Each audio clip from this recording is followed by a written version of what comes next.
Viral di media sosial video seorang pria yang berdiri di sebelah motor miliknya. Pasalnya tinggi pria berusia 16 tahun tersebut tak biasa, membuat motor miliknya tampak begitu kecil. Video itu dibagikan Fatih Asi lewat akun @fatihasi5 di TikTok, pada tanggal 8 Februari tahun 2022.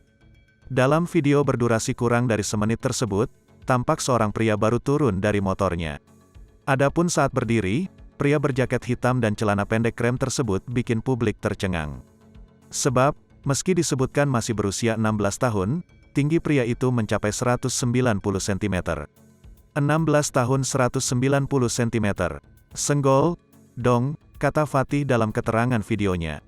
Tampak pula pemuda 190 cm tersebut berdiri di sebelah motor merah miliknya.